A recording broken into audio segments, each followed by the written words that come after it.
Tipra Mothani Jugalija Kotor Lukuthum Panda Songchajakha Khumpui Academy Rwngnok ni Thwgkhola Panda 5 Manjakha Tipra Mothani Ojama Bubagra Product Kishore INPT ni Ojama Bige Rwngnok Karibo Tongbaikha Botolni Kubuni Tangphangrokbo Lukukha Thangjarui Buskangni ADC Chongmarina Awaino Songchajakha Tinini Kotor Lukuthum Panda Hangjani Khorang Tisai Dopha Mothangui Monakni Phiokna Kokrui Joba Ongkhonai Bubagra no Khafurui Tinini Songjajak Pandawa Shai Lukuthumani bo Nukjakha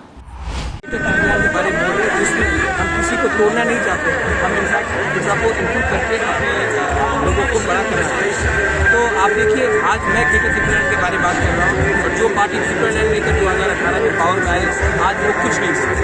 3 साल हो गया चुनाव के बाद नई सरकार बनी है बीजेपी IPM की। अभी तक के 3 साल को आप किस तरीके से देख रहे हैं, आपका नजरिया किस तरीके से?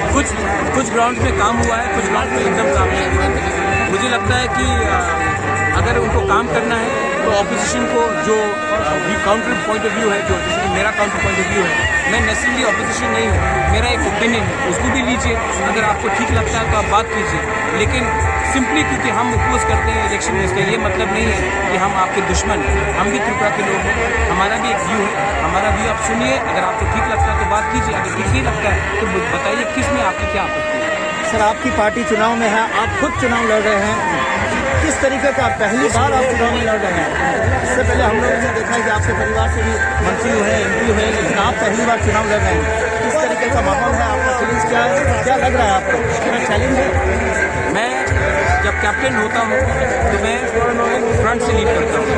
आज CM का कैंडिडेट BJP का कौन है, CM का कैंडिडेट IPFT का कौन है, सब जानते हैं कि 25 साल में CPM के CM ने क्या किया है।